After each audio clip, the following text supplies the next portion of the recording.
episode 17 of the Film Bros Championship Podcast. I am Tim, and with me is my co-host Patrick. How you doing, buddy? Let us fuck. That line came up a few times, and it was basically funny every time. Yep. Yeah. So we saw Zack and Miri make a porno. We have seen this before. I don't know about you, but this went up in my estimation from my previous viewing. I enjoyed this a lot more the second time than I did the first time. I liked it when I originally saw it. Yeah, I thought it was fine. I was surprised how much it got me going the second time around now. Right? Yeah. So there were things that I thought were pretty funny the first time around, but the second time I watched it, I'm like laughing out louder that I don't remember laughing as hard at the first time I saw it, which I thought was interesting. Same. I mean, like I laughed consistently just about throughout this entire movie, except for like one small part, but that came towards the end, and that was fine. Yeah, and I remember there being a more drastic dip in humor towards the latter half of the movie when I watched it originally, and I didn't think that as much, at least this time around. The dip was not as long or as I thought. I agree. It's experience with age, I guess, or whatever. This movie is just, I don't know. It worked for me a lot more. Zack and Miri Make a Porno. Yeah. Two absolute losers who have known each other since first grade. Yeah. Are as hard luck as it comes. They share an apartment. They are 28 years old, theoretically, 27. Theoretically, yeah. Hey, Seth Rogen met the age requirement, and Elizabeth Banks is immortal, so whatever. Fair. They are down on the luck. They cannot pay any of their bills. Yeah, very broke. Yeah. Bad jobs like retail, a barista, like they're not going anywhere.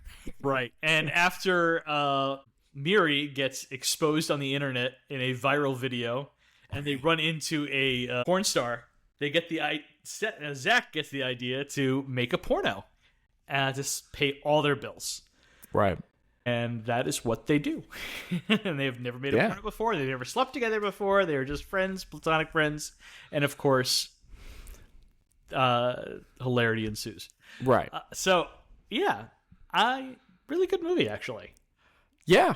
I think it really should be something kind of seen as a higher thing for Kevin Smith movies. Like it's like maybe I don't think people bash it by any means, but like it probably should go higher on his movie ranks, you know? Yeah, I mean it was a box office disappointment for sure. I mean he even was like super disappointed in how much it made money like a standard Kevin Smith movie. And he was hoping for like, you know, a blockbuster of some sort, like a Judd Apatow type $100 million thing. Well, tough year for that. He's got a lot of competition in this year, as we've kind of talked about. Yeah, well, you know what, too? For some reason, I guess Weinstein was busy raping people. Yeah. They decided to release this movie on Halloween. That's weird. You're right. But like, you know, where do you fit in a comedy in this year? It was tough finding room. That's true. No matter what, you got some serious competition, just comedy-wise alone. Yeah, crazy year for comedy. Yeah. So let's get into it, shall we? Yeah. So we start off with Hero, and again, it's Zack and Miri. Zack Brown and Miri Linky. Stinky Linky. Stinky Linky. Zack played by Seth Rogen, and Miri Linky played by Elizabeth Banks. And they've known each other since, like, what, first grade it was? First grade. Yeah.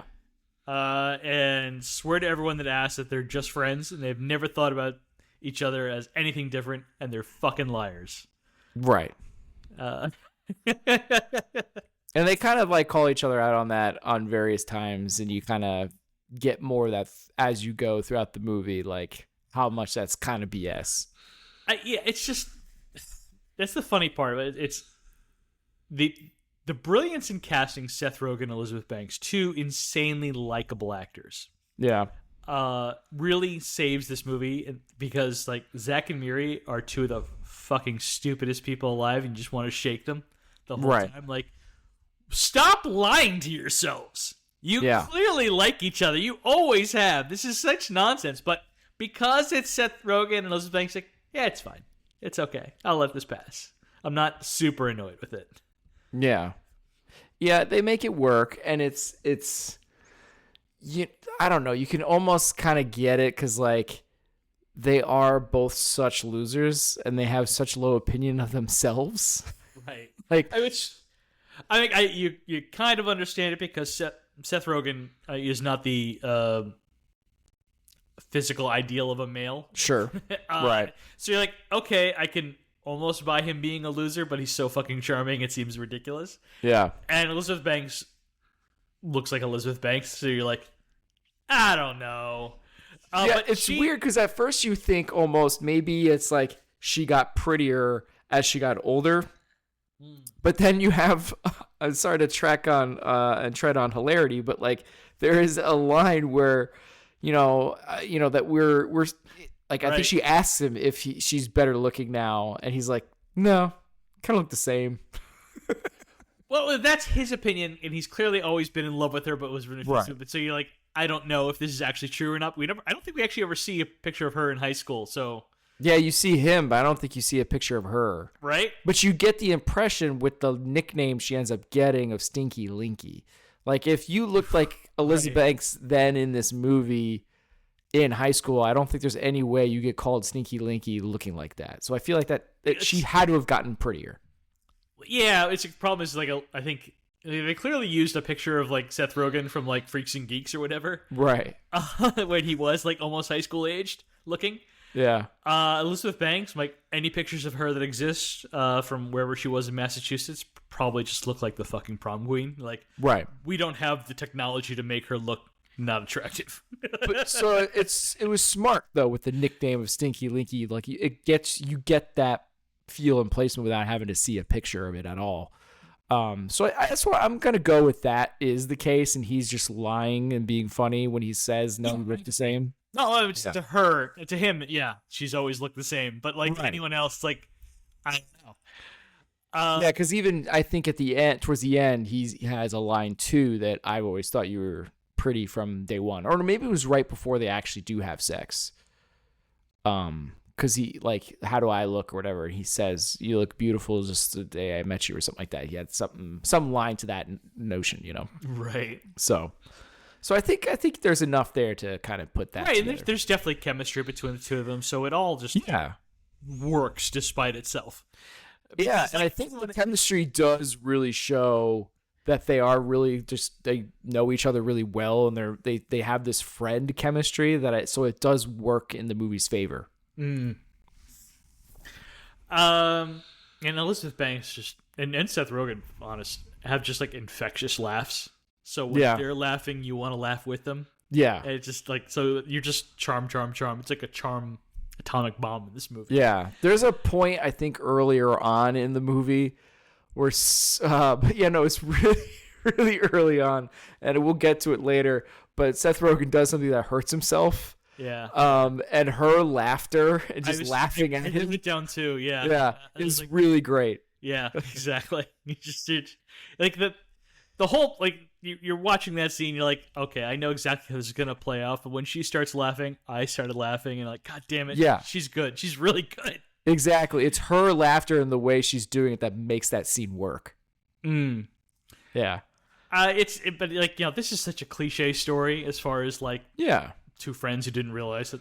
Two attractive friends, they didn't realize that they were actually attracted to each other. It's like, come on, but like because it's them, you're like, God damn, it's good. Well, to be honest, too, at least for her getting the attraction for him, because the other way, you can totally be like, why wouldn't he think that she's attractive, right? It's more for her realizing that she is attractive, and kind of like Zack is seeing him actually like motivated and doing something and being excited about doing something and kind of pulling it off is, I think, when you start to see her start the feels and liking him more.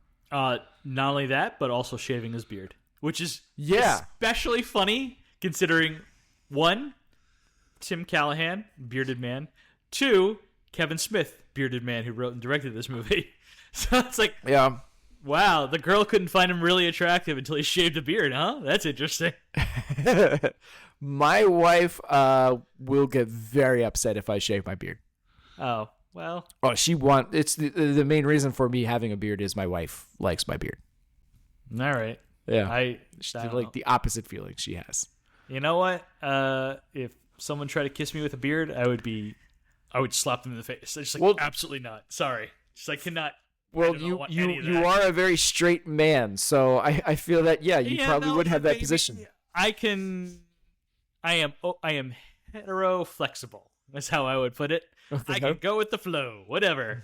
But I can't deal with a beard. I was like, nope, that is too masculine. Absolutely not. Fair enough. You're the more feminine boy, right? That's right. I need him soft. I keep my beard soft, all right? I put product in it a little bit. It just looks scratchy to me. Every beard just like, no. Fair enough. I also keep mine pretty short. Like some people, do like the whole like 300 and such, and they really shoots out. You're not a Duck Dynasty fella. Right. And I'm like, that one I don't get. Because there's nothing worse than getting like, everybody hates when you get hair in your mouth, right? That's like a thing that everybody hates, I feel. Yeah, sure. And that happens from time to time. But when you have a beard, every once in a while, there would be something where a beard hair is going in the wrong direction or it went a little long. And so it's not like loose hair. It is your beard hair that keeps going in your mouth. Ew. And it's awful when that happens. And that's when I know it's time to trim. That sounds terrible. I've kind of used to things at this point. Man, no, I could not live that way. Although I can't wait. Actually, I think when I will shave my beard is when my kids are at least in high school, just to freak them out. Or if maybe in their college and they come back and they see me, it's just so they can freak me out. Or if they get freaked out, thinking there's a stranger in front of their house or something. You know, when you hit 40 on your 40th birthday and you try to see if they ID you for beer. Oh, no, but I don't get ID'd anymore anyway. Right, but you got the beard. Like, shave that beard. Shave it. Yeah, I think it's going to take like 10 years off of me just when the beard goes, because I think most of my gray hair is in my beard at this point. Well, you know what? If I had that ability, I would. I got the George Clooney look, except I don't look like George Clooney. Yeah. So I have such a baby face. It was one of the reasons why I grew the beard out to begin with, because refs got confused that I wasn't the coach, that I was a player. Yeah, perils of being a high school coach. Yeah. It's like a high schooler. Yeah, I don't have that problem anymore. Nobody feels bad for you. Yeah, fair enough. Let's back to what we're talking about. Point out for this movie is bravo to both of them on their excellent orgasm fake acting. Yeah. They both did an excellent job. And I don't want to say any more because there's a lot of funny I want to get to. Sure. So I'm just I mean, even because there's a portion of that's funny and there's a portion of that is just like, I gotta tip my cap to Kevin Smith. Like, that's an incredibly well shot and directed scene that they both did really well in it. That a lot was said, a great use of music. Throughout the movie, to be honest. Yeah, throughout the movie, but I felt like that's the way he used the music in that scene was incredibly well done. And I thought it did wonders for the movie. So I thought that was really cool. Yeah. But there's a part in this movie where I'm just like angry at both characters. Specifically when they start playing games with each other because they don't want to admit their actual feelings. And then one of them actually, Zach actually does admit his feelings, but she's still too busy playing games. But he calls her out too on stop at these games. Yeah. He's still playing games too with that. And I'm like, you guys are fucking idiots. And it's like, yeah, because it's Seth Rogen and Elizabeth Banks, it covers up a lot of the sins. So I'm just like, fine. It's still so very human, though, for people to do, right? I guess, but at their age, I'm like, oh, God damn it. Yeah, but clearly they're losers and have not figured stuff out. True, so. yeah, they're morons. So I have to give it some grace. So that's why I only gave this category a 3, because I just got so annoyed by it. Oh, wow. Okay. Well, look, I went 4. Okay, fair enough. Yeah. So, hilarity. Favorite yeah. laugh out loud moments, Tim?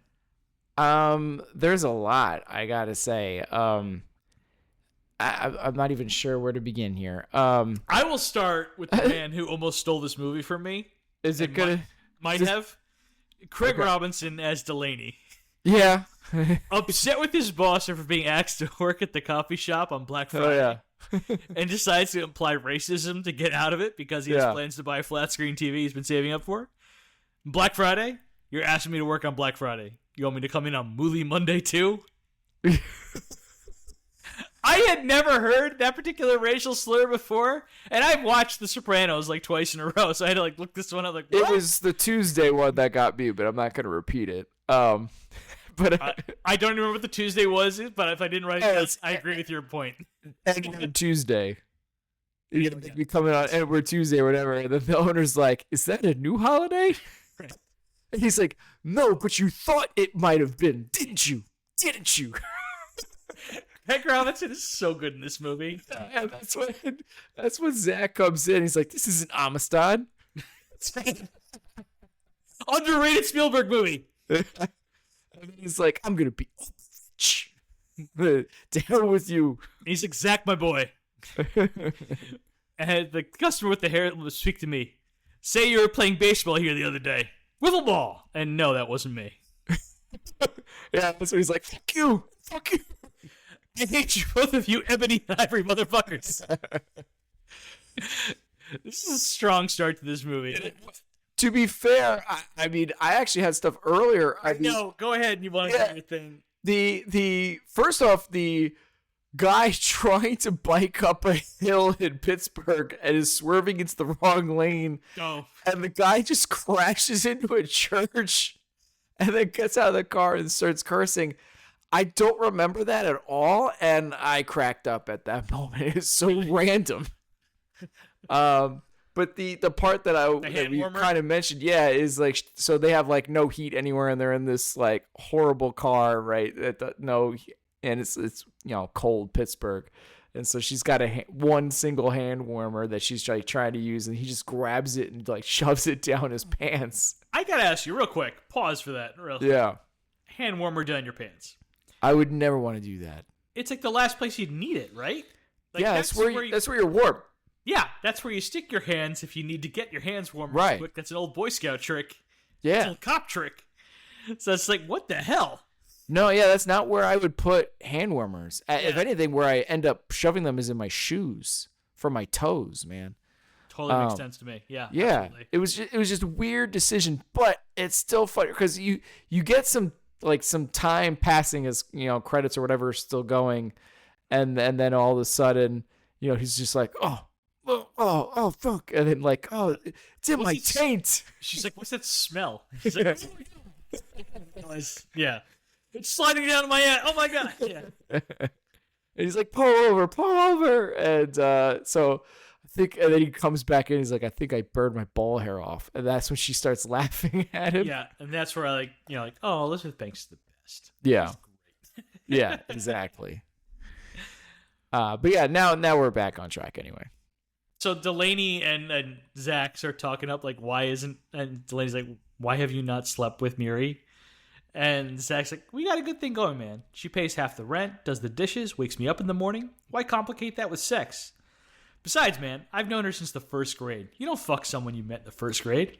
And Delaney says, excuse me, I met my wife in kindergarten. We got married senior year, and she has been the queen of my world ever since. But what if you could do it all over again? I would jerk off and live alone. That woman is the bane of my existence. I love all the jokes about his wife, and hilarious. She's so funny when she does pop up, which was... I was going to put this later in the supporting girl. We can talk about it more later, but it shocked me. I don't remember her being this funny when I watched it the first time, and this time it was hilarious. It's a perfect cameo, and it is built up in such a way throughout the entire movie that you're like, I don't know if they can actually meet my expectations, and they exceeded it. Yeah. So it's like, oh, this is perfect. Agreed. Yeah. I also Delaney's wife, perfect. When Delaney and Zach are talking and like a customer comes up and he's like, can I get a coffee black? Like just trying to interrupt him, like, let's go. Can't you see we're talking? White. It was great. Zach is excited to find out they sell fleshlights on Amazon. Yeah. And Miri, who was trying on clothes for the 10-year reunion, is like, what's that? And he says, well, It's a fucking pocket pussy that is shaped like a flashlight for discretionary jacking off.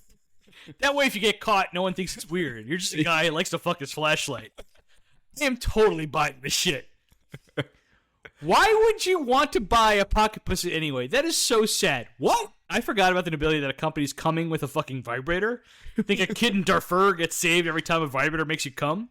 Real feel action. If you start fucking little machines, I'm moving out. What do you think a vibrator is? It's a little machine. How come you get to fuck something with a motor in it and I can't? Because I never met a man who can make me come the way a vibrator does. That's fucking bullshit. You get to be all Buck Rogers having sex in the 25th century with fucking Tweaky and Dr. Flopus, and I'm stuck with a bottle of fucking Jergens in the bathroom? Holy bejesus, you don't use my Jergens jacket in our bathroom. No, you know what? I like to light a bunch of candles, and I like to sprawl out on the sheets, and I listen to Sting. No, I'm a guy. Give me 2 popsicle sticks and a rubber band, I'll find a way to fuck it like a filthy MacGyver. This is whole interaction is amazing. This is the one bit of the movie that I remembered almost verbatim. It's really awesome. It really is. It is the most Kevin Smith of this movie. This part.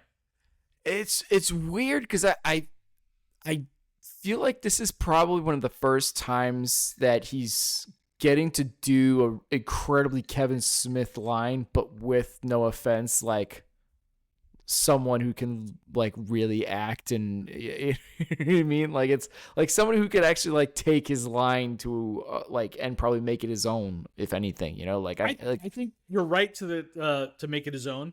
Right, it's like a perfect pairing because everyone else spewing Kevin Smith's dialogue sounds like it's Kevin Smith, someone doing a Kevin Smith impression. Right. When Seth Rogen does it, it's like, yeah, that just sounds like Seth Rogen. Right, and so many of them were like his, you know, his guys and his pals and buddies throughout so many of his movies, right? So this is like he's actually like found somebody that like it's like this weird perfect pairing.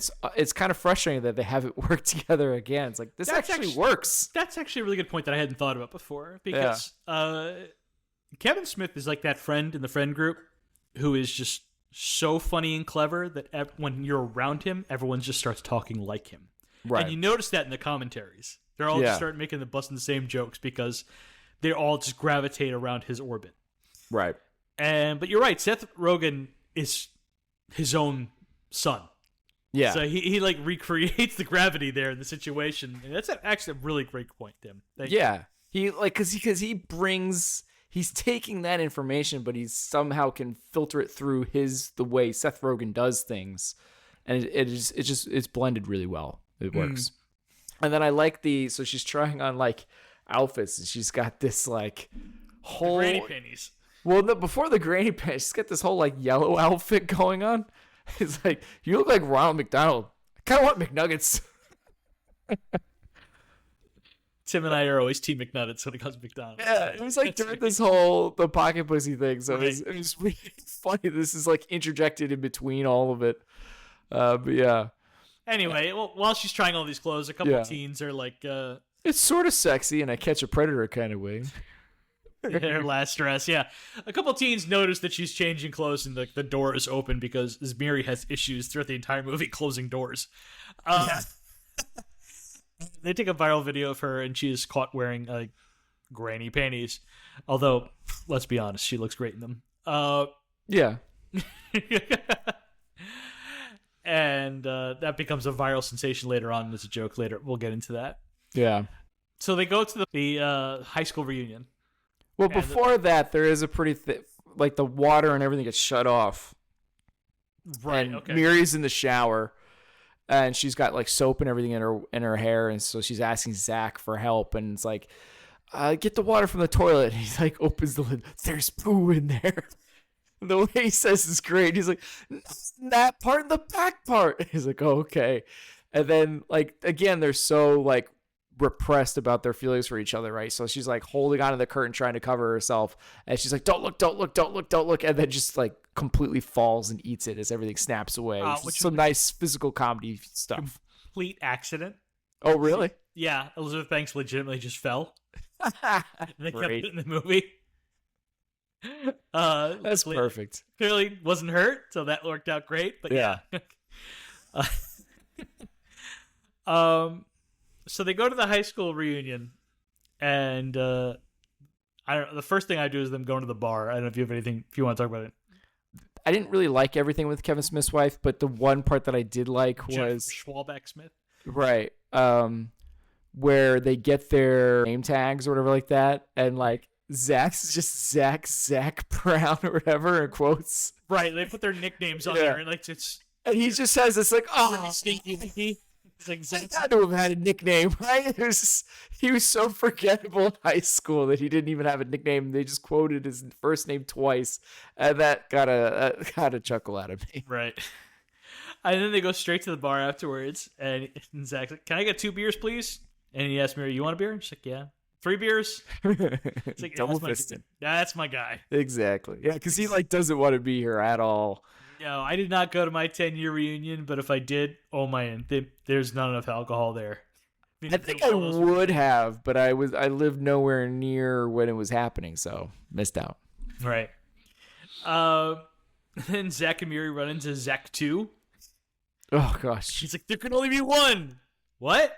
The Highlander, man, the Kurgan. I would yell it to you every time we pass in the hallway, remember? Like it was yesterday. Wow, you guys have so much to catch up on. No? I'm going to leave you to it, bitch. Yep. And then, like, Miri is there specifically because she wants to meet and seduce and hook up with Bobby Long, the guy who gave her the nickname Stinky Linky. Yeah. And she meets him, she starts flirting with him, and he's like, you look great. And she's like, wow, listen to you, thank you. And he's like, don't thank me, just fuck me. Yeah. Like, and I'm all just like shocked that she said, like, wow.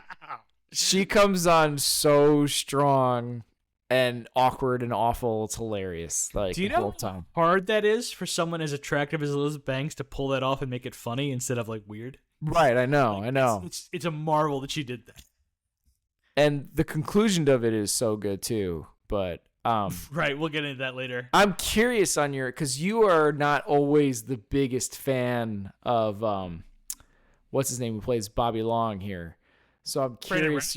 No, not wrong one. Thinking of Brandon St. James. Yeah, thank you.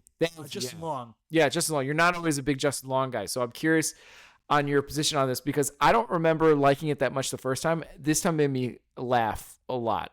No, I am Team You. Okay. He definitely, but I don't want to get into him just yet. Okay, fair enough. Because first I want to get into Zach. Zach.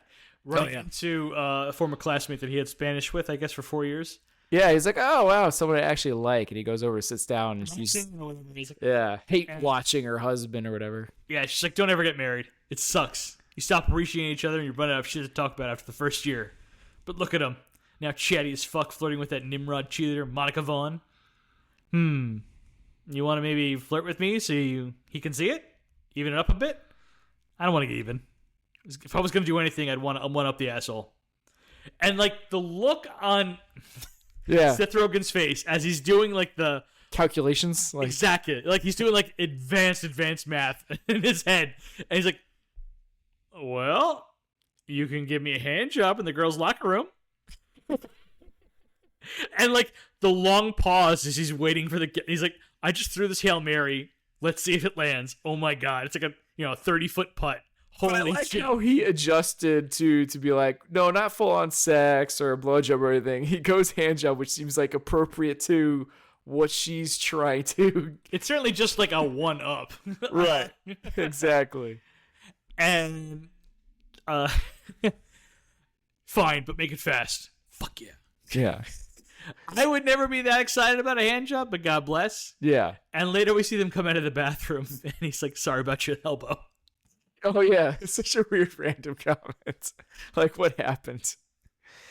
And then I like, too, she's back to Miri, and she's clearly panicking and word vomiting.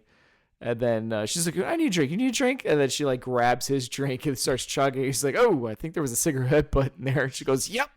And she, like, stops drinking, which I thought was great delivery from her again. And that's when Zach meets Brandon St. Randy, who tells him he's an actor in L.A. with all-male casts. You mean like Glenn Ross? More like Glenn and Gary suck Ross's meaty cock. Oh, I'm sorry. Let me try to do the voice. Yeah, because he definitely does like a very specific voice for this. Like Glenn and Gary suck Ross's meaty cock and drop their hairy nuts in his eager mouth. Is that like a sequel? Sort of. More like a reimagining. Oh, you like The Wiz? Wiz? Which is like this, wait, the first out of like 2 or 3 times The Wiz gets referenced in this movie. More erotic and with less women. No women. No women. It's like, I'm not surprised. Like, it's not really, you know, not really your demographic. And he's like, what do you mean? What demographic do you love, pussy? Yes, I do. Then not you. Not you. Yeah. Can't do that voice. It's brilliant that he does this voice. Oh yeah, it's something. It's so unique. I can't even explain it. Justin Long had a cold, and he just came up with it on the day, and kept absolutely. It works so well. Yeah. And then we cut back. Yeah, he's telling Zach like, yeah, I'm here with the date, and it's Bobby Long. And that's we cut back to like Zach's like, oh my god, and we cut back to Miri talking to Bobby Long, and she's like, I came here tonight hoping to seduce you and bring you back to my apartment and sleep with you to get back at you, you know, for calling me Stinky Linky all those years ago. I love how his response is like, that is a weird revenge plot. You must be a terrible lay for that. She's like, what? I'm great. I mean, I've had enough practice and everything. Wow, that sounded not good. I fuck a lot. That's not what I meant to say. That doesn't sound good either. Wow. I just love that this movie actually lets Elizabeth Banks be funny. Oh yeah. Like role models like basically got her like stuck with just being the girlfriend. Yeah, a couple times maybe she gets to be funny, but here she like legitimately gets to be funny. Exactly. Yeah. And then Zach is very excited and brings Randy over and lets Miri in on what's going on. And that Miri absorbing the information that Bobby Long is gay, and she's been throwing himself at him the whole time. She's like, I'm gonna go binge drink until I pass out. And Zach's like, okay, she'll be fine. So you guys suck each other cocks, huh? This is where it is again another interesting moment of clearly Kevin Smith, but going through a Seth Rogen filter. That just works again. Yeah, it's funny. Like you have to go into your Wayback Machine into 2008. Like, is it possible in 2008 you just never met a gay person before? And so I'm just trying to imagine like Seth Rogen's character. Like, I guess in Pittsburgh you might never met like or with this suburb. I don't even think they're technically in Pittsburgh, right? They're in like a real small town. Yeah, exactly. Pittsburgh. Yeah, exactly. They're a real small town. There's like nothing much going on, and I think it's like a little bit different, right? Because this guy is a gay porn star. So sure, but like he seems like just fascinated because he starts watching them fight. Like, yeah. Oh my god, this is the greatest. They just fight like just like us. Like, yeah. He's talking about them like he's just witnessing a grizzly bear in the wild for the first time. Like yeah. Okay. He's like, this is the best night of my life. Yeah. I love too when he's like, oh, what were some of the movies you were in? You better shut your mouth before I fuck it. It's like one of them. I was like, oh my god.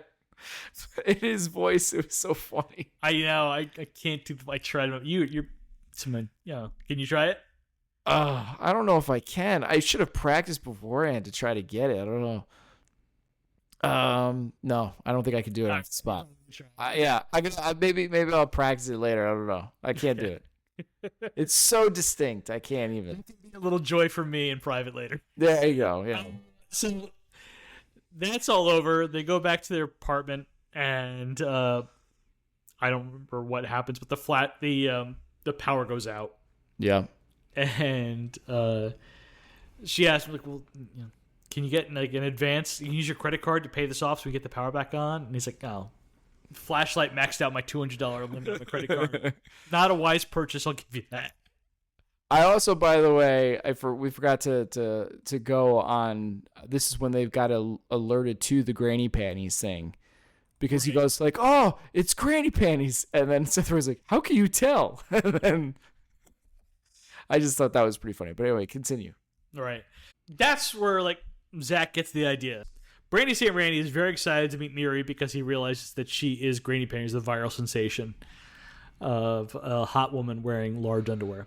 Anyway, and he's like, "Hey, wait a minute, we can make a porn. That's how we get our money." He's like, Paris Hilton did it, and she just used night vision. It looked shitty, but she made like a bunch of money.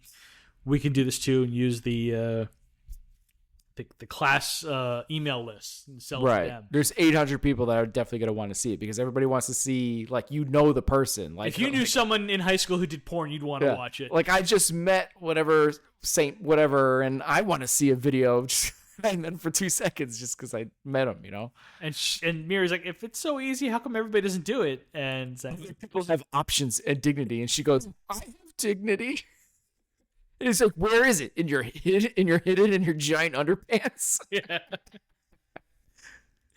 Porn has gone mainstream now. It's like Coca-Cola or Pepsi with dicks in it.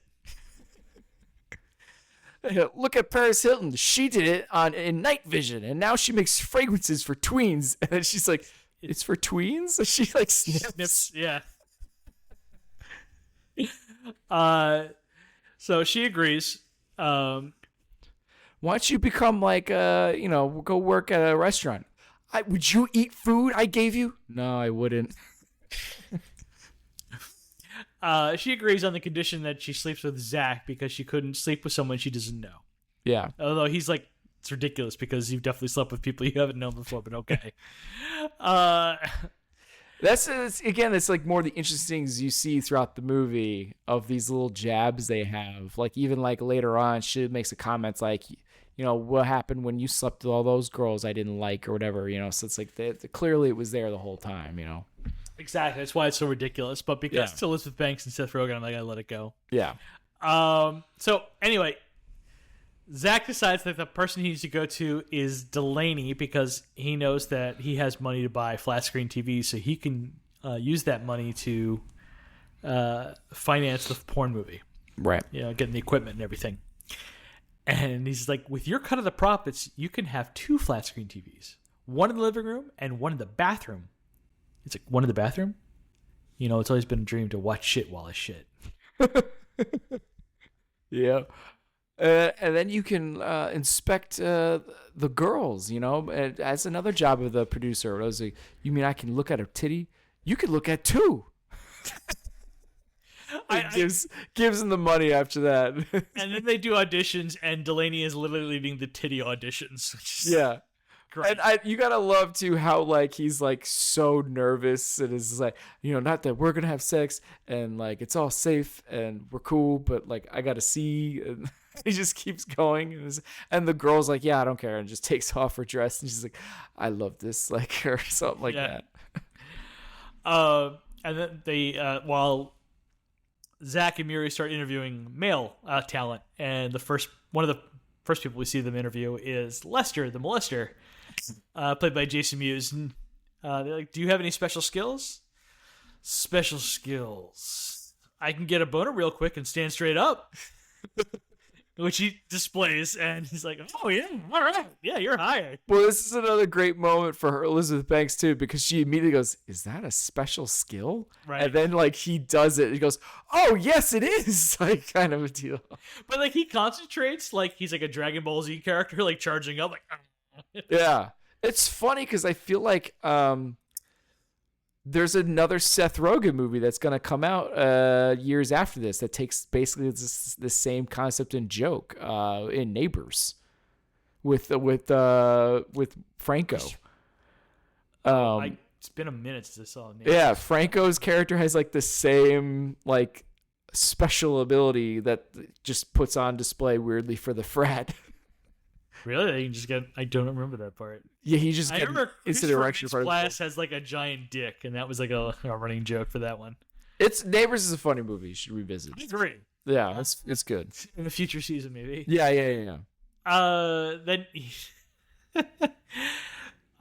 Craig Robinson, Delaney, shows off to Zack and Miri Bubbles, played by Tracy Lords, who has a special talent, which is blowing bubbles out of her vagina. Well, not out. I believe it's just she's queefing and that air is blowing the bubble. But yeah. Right. And then I love him leaning in behind them going, her name Bubbles. Like the giant grin on Gary Robinson's face and the glee as he says. He's so happy. So fucking funny. Yeah, it's funny. I also do enjoy what's his name? The cameraman. Oh, that's Deacon. Yeah, Deacon. There you go.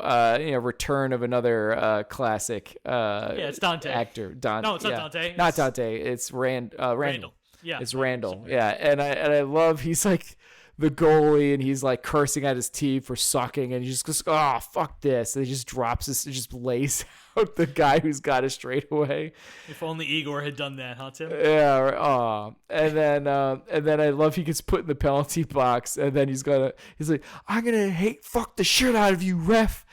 And like Seth Rogen is right there. He's like, "Oh, what the hell?" And he's like, "Oh, it's all right. He's my cousin." And then I thought that was funny. He's like, "Oh, I used to videotape the away basketball games or whatever, right?" He's like, "Oh yeah, I did it to try to fuck the cheerleaders." Like, "Oh yeah, which one?" Anyone who would want film the away basketball game is like, yeah. I thought that was pretty funny too. Yeah, no. And then they struggle to decide like what is their movie going to be, their porn movie. What is the funny? Oh yeah. This is like as this whole montage is going, that is like going in and out throughout the whole thing. Yeah. They settle on Star Wars. Yeah. I feel like it's the most bland one they had. First off, it's like the most Kevin Smith thing they could have chosen, I feel like. Yeah, maybe. Or yeah, among them, you're right. But it's like, that's a tough one to do if you have like a no budget kind of thing. So it's like hilarious. No, not hilarious. It's weird that they decided to do this instead of the obvious thing that they do later on. Right. But regardless, then everyone thinks it's a great idea when they get all the cast together and talk about it.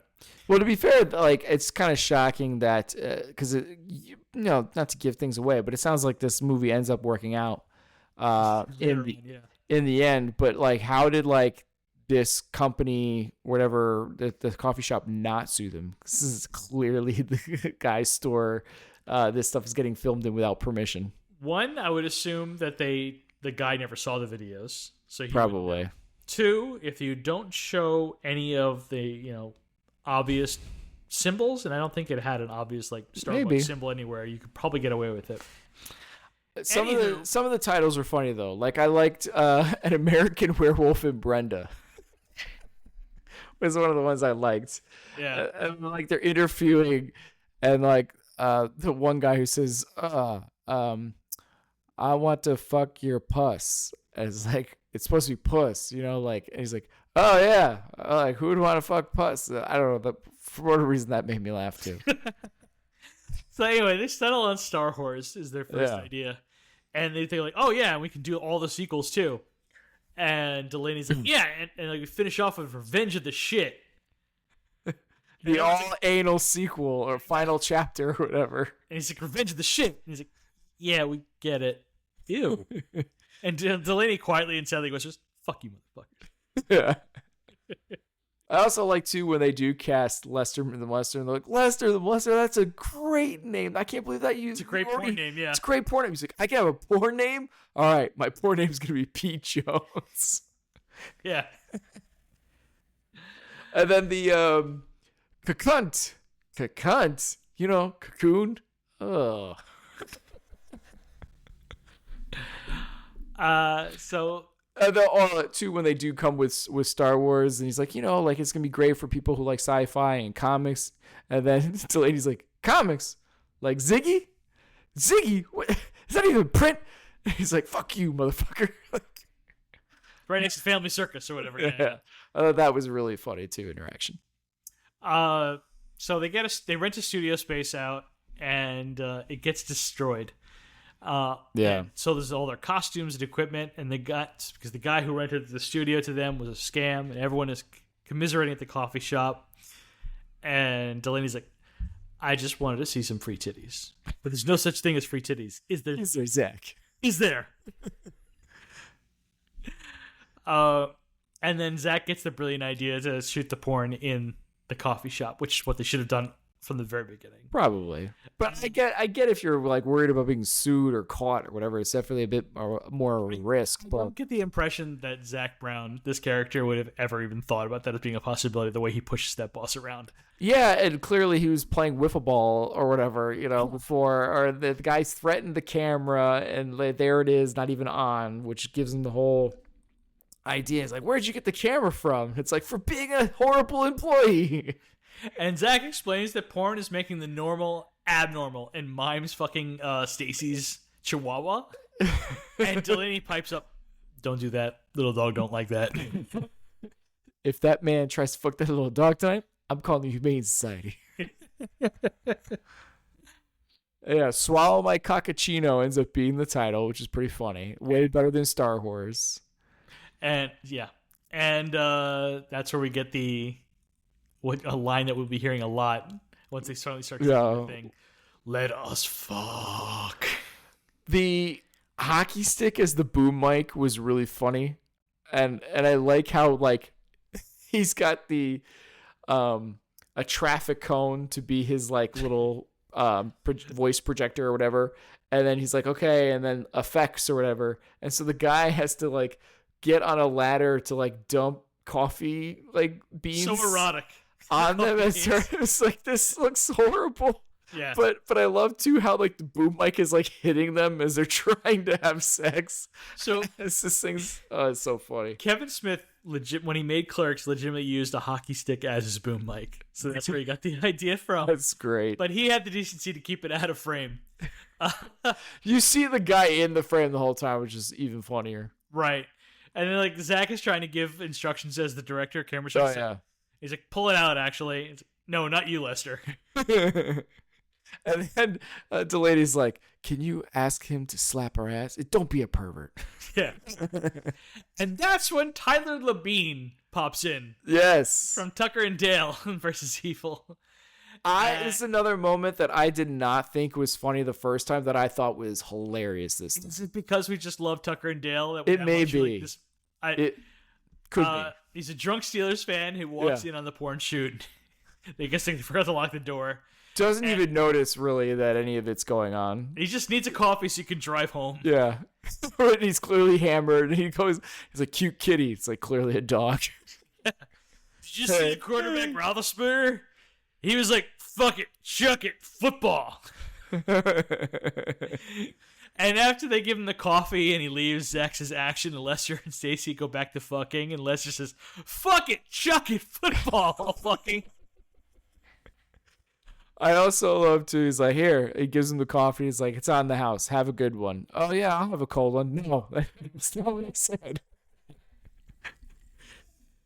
But yeah, it's I love when he repeats it, because especially when he does repeat it while going back to having sex there with Stacy. Yeah, it is the most Jay sounding he has in that movie. Like that's the most Jay cadence voice that comes across in that moment where he says fucking chucking football. Yeah. Well, it's funny, he flips his tie around. Yeah. It's because he has a tattoo of Kevin Smith's daughter's name like down his spine. Oh wow. So he didn't want anyone to see that, so he covered it up with the tie, flipped around. I love how he like comes to the camera to like take his clothes off, and he does this little like wiggle of his hips to get his pants down and stuff. It's really funny stuff, like some good physical humor there. Right. So then we get to the day where Zack and Miri are actually going to film their porn scene together. Yeah. And they start shooting, and she's like, "You're not going to take your shirt off? Why?" "Because my tits are bigger than yours, for fuck's sake, and it'll look weird. I don't want to show that." And this is after he's telling her not to take her top off. Like, right. Yeah. So let's fuck on these beans. Yeah, and too, like they were like planning this out the previous day, and they like, he like puts a coat on her. So this is all like, yeah, they're totally falling for each other. But right. But yeah, it's I just like, wow, your face. Yeah, I feel like I look like a beluga whale, but I did want to give you road rash.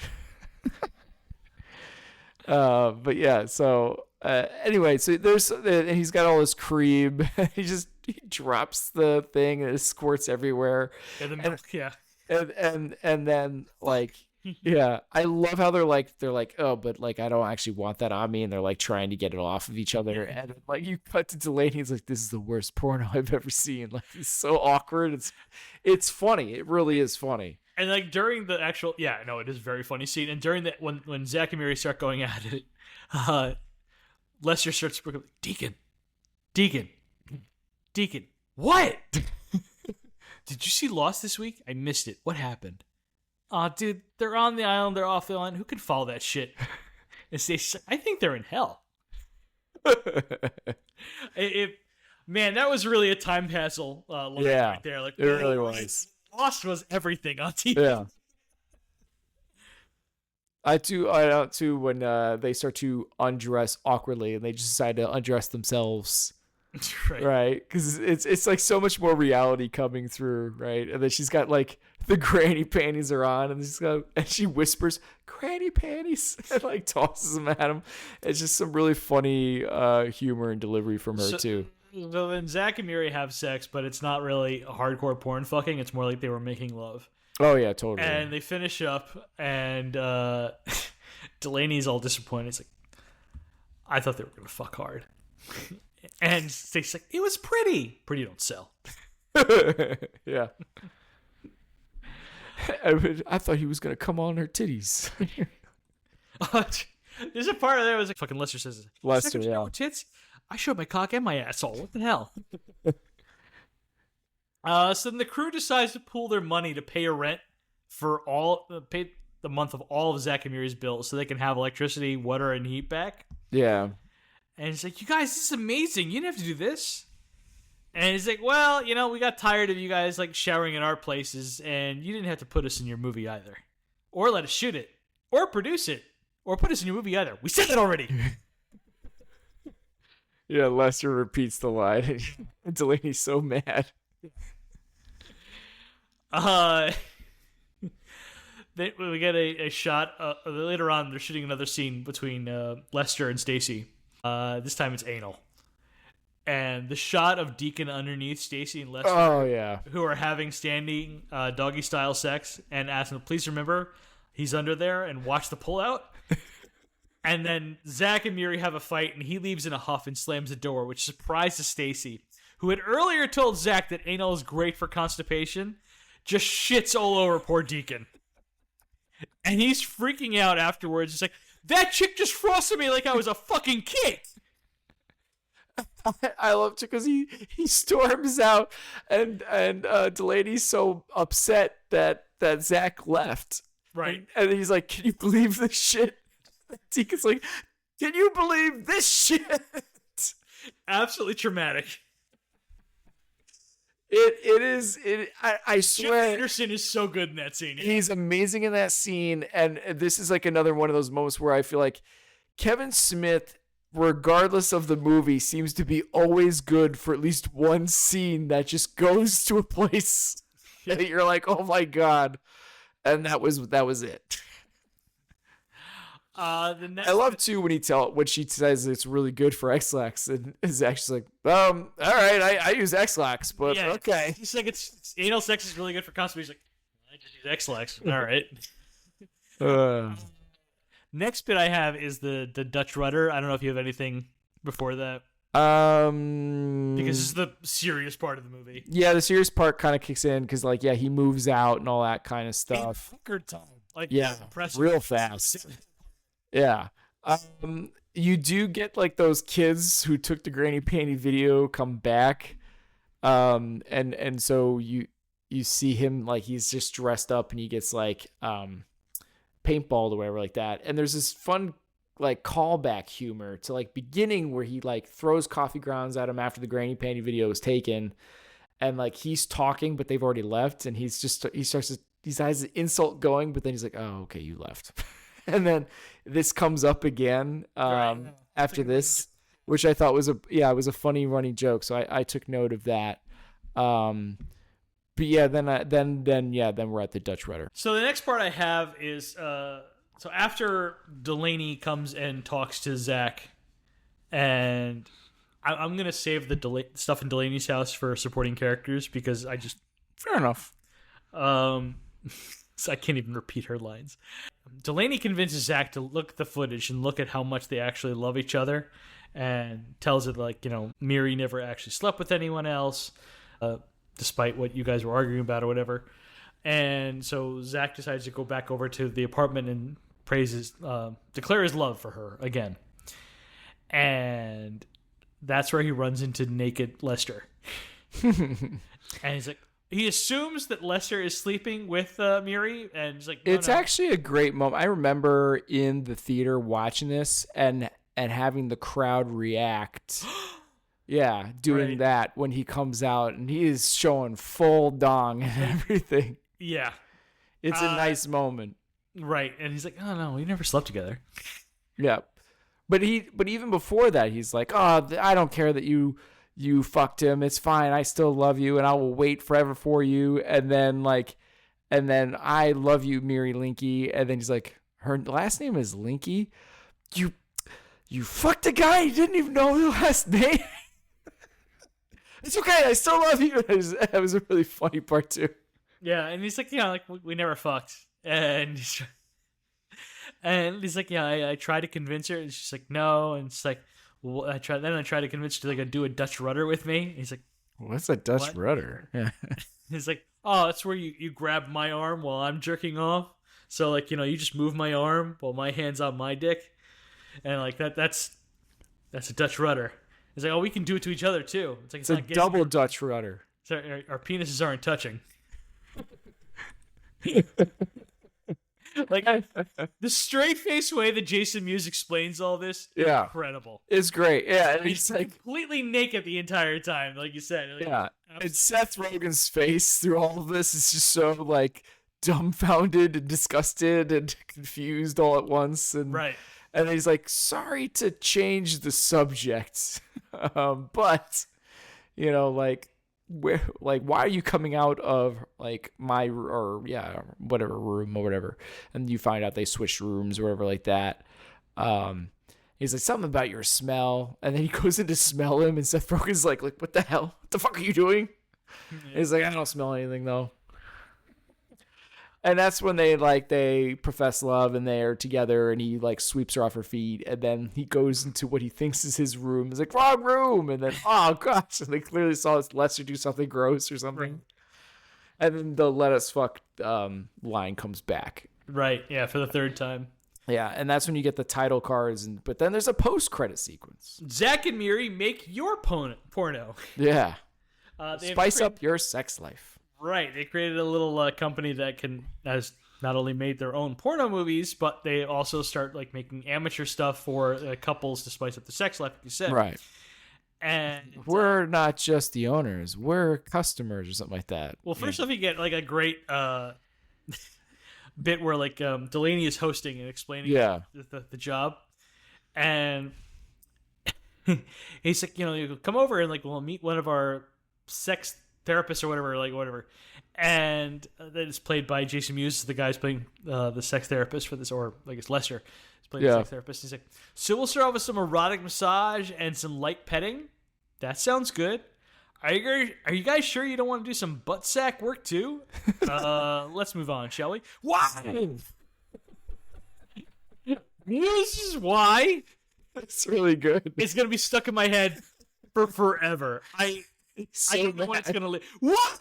It's so high pitched. I can't do it. It's an over the top reaction to the situation, and it's so funny. It is the most perfect Jason Mewes delivery I have ever heard, and the guy is funny as fuck. So it's really impressive. Yeah. And then you get the St. Randy comes back, and they saved our civil union. It lets me see it. Let me. Sorry, I'm trying this again. Yeah. It let me see his asshole. It's not just another cum dumpster, but a sign of his beauty. His flower. His flower. Yeah. It became a gorgeous orchid. Orchids grow in some of the filthiest conditions. That's what his asshole became to me. That beautiful flower admits shit. And now it's not just a cum dumpster. Yeah. And like the look on Brandon Routh's face the whole time, where he's like, God. I really wonder if it was you just say the most deranged, awful stuff just to see if you can get Brandon Routh to blush. Justin Long can improvise, so I believe absolutely that like Kevin Smith gave him some like here is the general outline. Go nuts. Right, go nuts. Yeah, just do your thing, and I really think that's what it was. I don't know any about it, so just react to all this.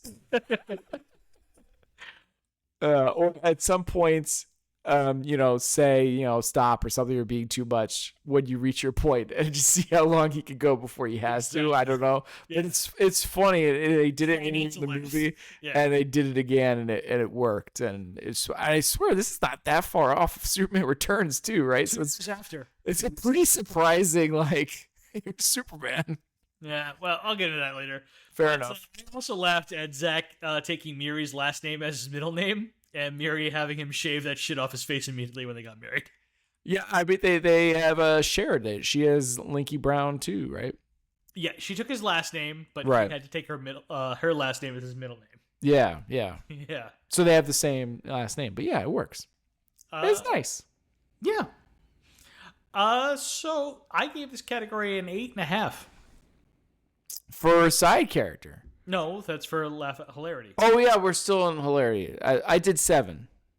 Okay, wow. All right. I mean, but remember, I went higher on hero at 4. True. So we'll see where we end up going here. Supporting characters. Delaney, played by Craig Robinson, almost steals the movie from me. Yeah, almost everything out of his mouth is hilarious. The smiles he puts on his face are infectious as hell. I'm having as good a time as he is. And the way he uses the timbre of his voice to deliver jokes is uncanny. Yeah. I don't know why he isn't in all the movies. Honestly, I don't. Because every time I see him in something, I'm laughing. Except for the pizza commercials. Yeah, the pizza commercials are unfortunate. I don't know what it was. And then he had this stint every time he popped up on Brooklyn Nine-Nine was amazing. But yeah, like, because he was definitely breaking out there from The Office, and then he started getting in some stuff, and then I don't know what it was. He never found his. I know he did like a couple of other comedy TV shows that never. He's got a show really worked out, but I have no idea if that's still going on or whatnot. But yeah, that was there was other ones before that. He's just like a great character actor who should just be popping up in everything. I don't understand why he's not. For sure. And a second movie for him this year too.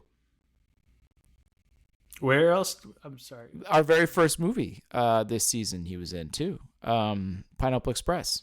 Oh right, shit, yeah. Yeah. He's way funnier in this. Yeah. Although he's really good in that. He's good in that too. He has some great lines in that one too, but very very similar. So, but yeah. Jason Mewes as Lester the Molester. Lester. Yeah. This might be the best Jason Mewes performance. And God bless him. That's for hard. Going all out too, for showing off cock balls and ass for long periods of time. And I will just be laughing at his like, why? Forever. I really will. I mean, I don't think you can say this is the best. I think what else? There's some amazing stuff. Obviously, Jay and Silent Bob and so many other times he's played the same character over again. But what I'll say is like he's doing something different here. That's not. What I'm saying. Yeah. I think Jay is so close to who he actually is. Right. Or was anyway when they filmed Clerks. Right. So like what he does here is so impressive to me. I think this is his best performance. Yeah, I would agree. I would agree based off of because you see him doing something so well that's so different than when we've always seen him. Right. And that was such the wow factor to it. But I mean, is it better than what he does in some of those things? I don't know. But you consider like that scene where he's like delivering the Dutch rudder monologue and everything like that, where he's all straight faced, but it's so fucking funny. And I think this is important. That shows that he actually is capable of more, and it's kind of a bummer he wasn't ever really able to. Yeah, I mean, he should be working outside of Kevin Smith and doing other stuff because the dude is he's inherently hilarious. But at the same time, right, is Kevin Smith almost like Mewes like for it? Like he knows how to get out of him. I don't know. I need to see him in other stuff. I feel confident after watching this. I think he did do other stuff, but I have not heard. He kind of did his own kind of production type stuff, I think. But yeah, I haven't seen it. Justin Long as Brandon St. Randy, the gay porn star and boyfriend of Bobby Long, is really good. It's hilarious. It really is, and I felt like, I don't know if it was like when this movie came out and the Accepted and all this kind of stuff and the Apple commercials, I was kind of like, I don't want this guy. And then over the years, I've come to appreciation that was not fair, and this guy's actually really good. And this part that I thought maybe the funny stuff was in the previews or something, I don't know what it was, but this time it was just so funny. That's actually interesting. I don't. You were like claiming like I turned on Justin Long, and I'm trying to think when that might have happened, and I can't. I thought it was like Accepted. You were like out, but. Well, that movie wasn't very good. I didn't blame him. It just fair wasn't, Sorry, you promised me a great Lewis Black performance, and like he's there for like 5 seconds. Like, okay, you're right. It's like you just Camp Nowhere'd me. Wow, now you're showing age. Camp Nowhere. If you got that reference, you're my friend. Fair enough. I mean, I can't ever get angry at the guy who made. Who was in Drag Me to Hell. I can't get too angry at him. Great movie. But I think it was like when he was doing all that stuff with like Drew Barrymore, and I'm like, this is what we're doing here, man? You're better than this. Yeah. Maybe it was a sort of a thing where like Hollywood was like trying to almost make him a leading straight man, and it's like, but he's another one of those people that's like, he's so much better when he's doing interesting offbeat kind of weird things. He's one of those kind of actors. He's amazing in Barbarian. Yeah.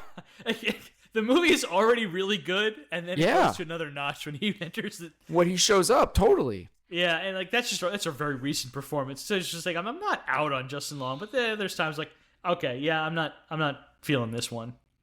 Right. And I think I don't know, maybe I figured it out. I think he's at his best when he's doing weird, eclectic, kind of just goofy things, whether it's in a serious or comedy way, it doesn't matter. You know what I mean? Like I'm not interested in seeing him being the straight leading man.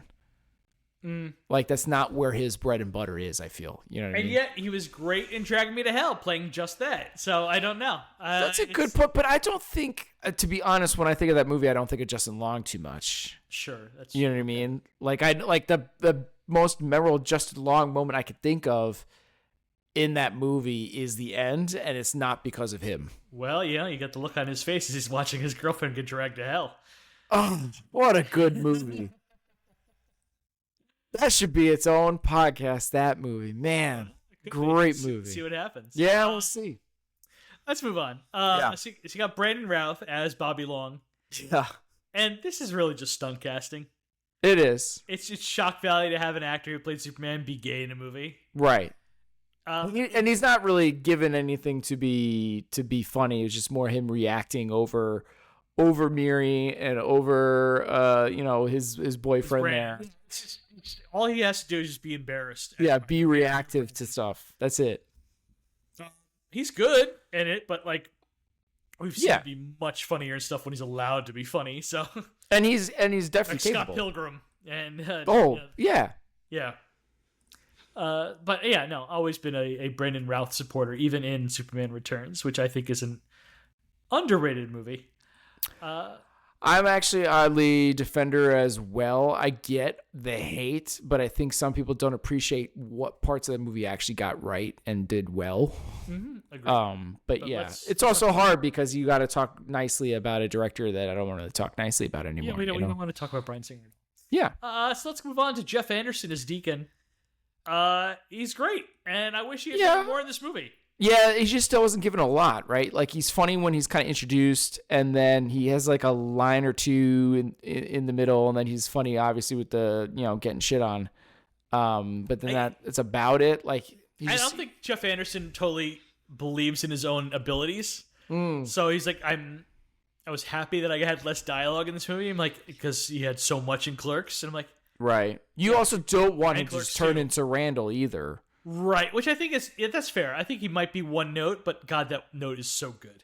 It is so good, and I think how they used him made sure that it didn't turn into Randall. No.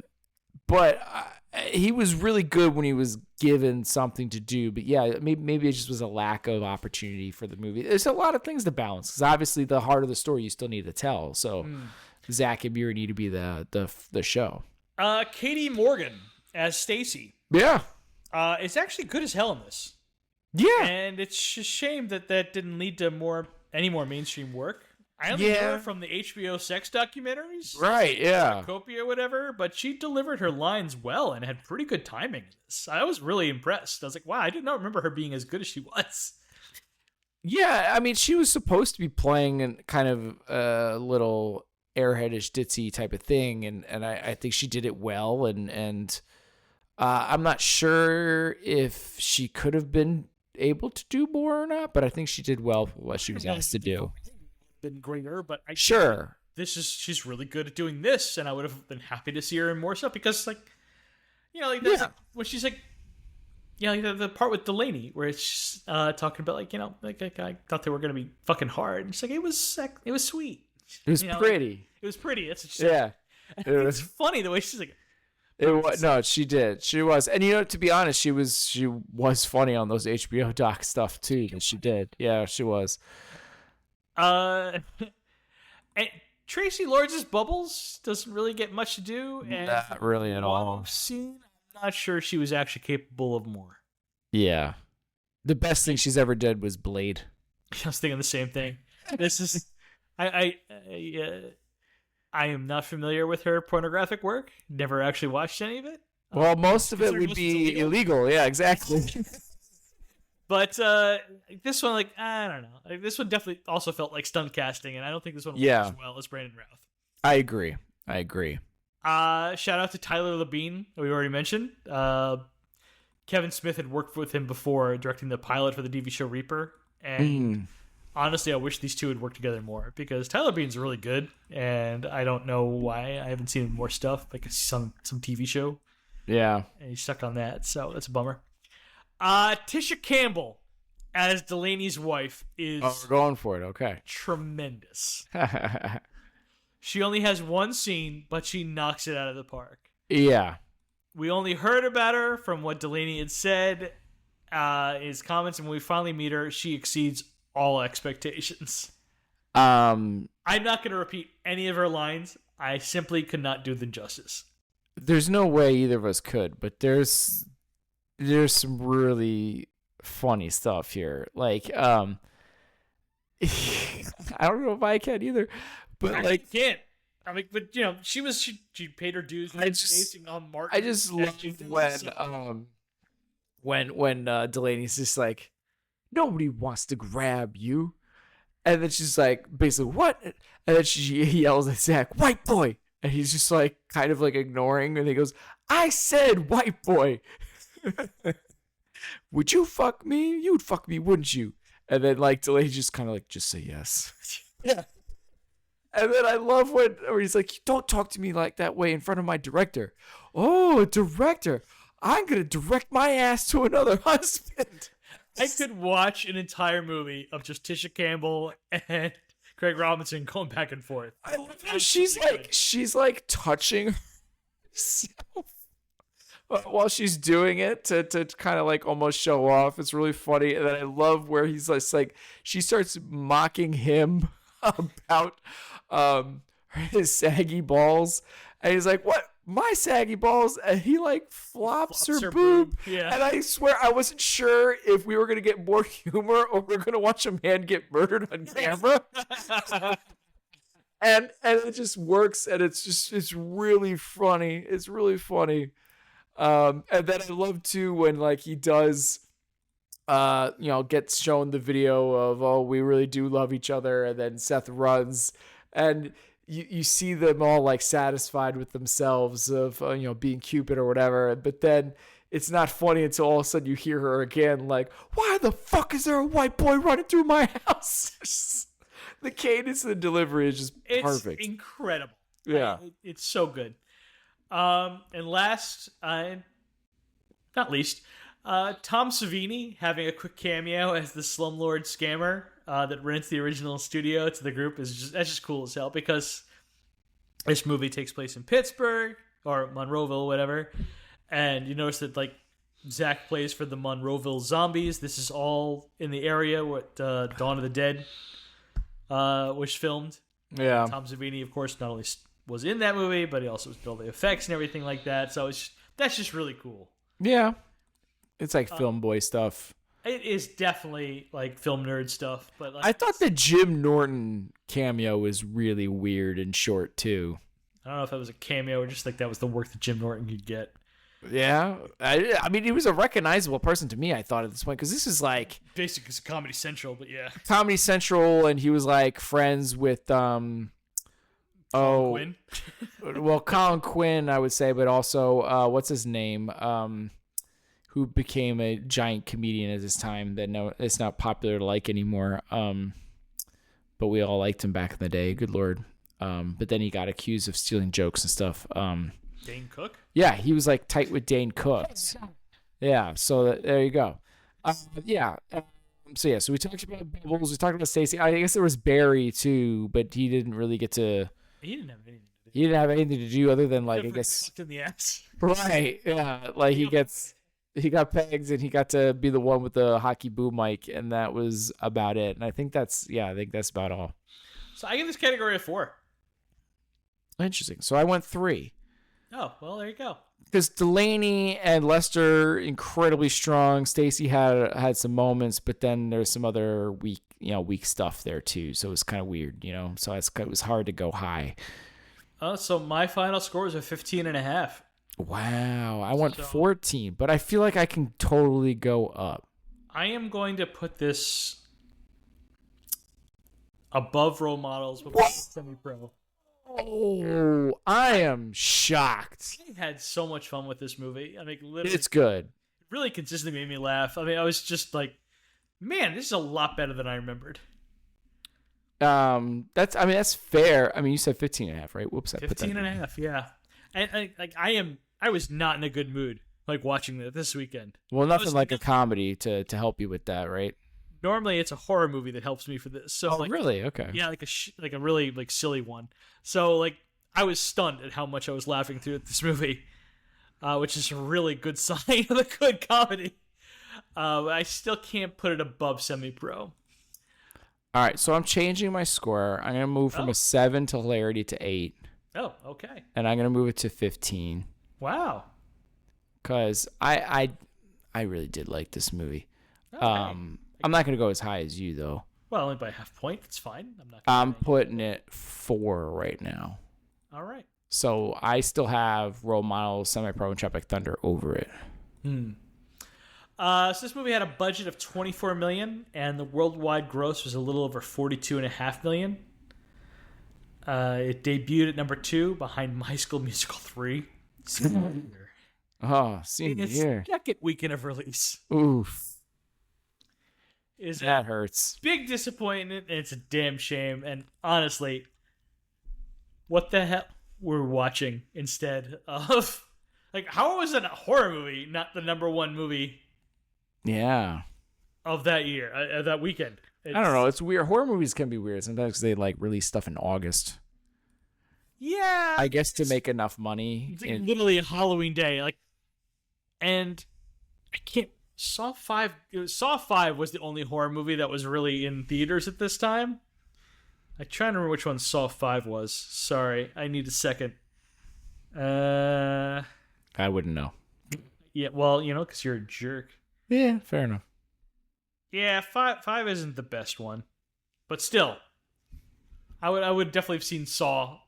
No, I wouldn't have. I needed time because Saw 3 left a bitter taste in my mouth, and I needed to come back to the series. But still, was Saw Saw in, you said High School Musical? That's the only competition it had? No, Saw 5 was in its 3rd week of release at this point. The only thing that was new that week that came out was a movie I've never heard of before. Huh. The Haunting of Molly Hartley? That doesn't sound familiar. There's so many movies that have the title of Haunting in it. So I know, but I didn't even think about to look at this movie before until you mentioned it. Like, well, what else came out? And yeah, I've never heard of this movie before. The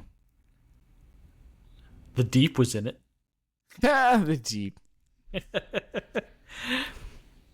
Gotta love it. I was like watching some like cast stuff with them, and it's amazing. The Deep and the girl from college was in it. Oh wow. Yeah. But it's amazing like how well they seem to all like get along and like each other.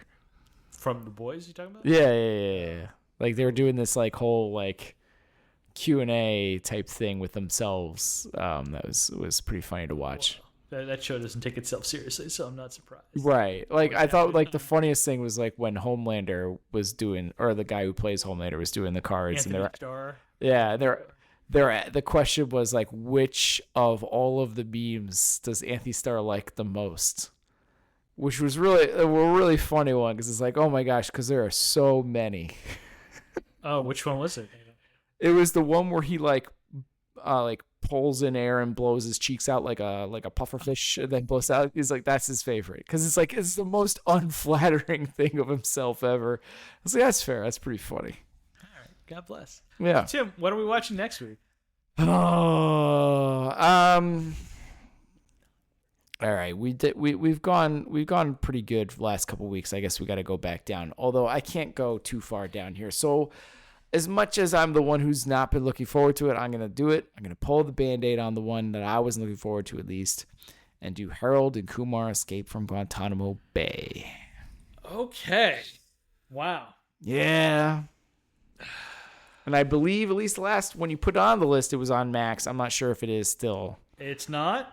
That's a bummer. It's unfortunately we got to pay for this now. Oh, that's even worse. It's so long now we have to pay for it. I should have done it sooner. Yeah. And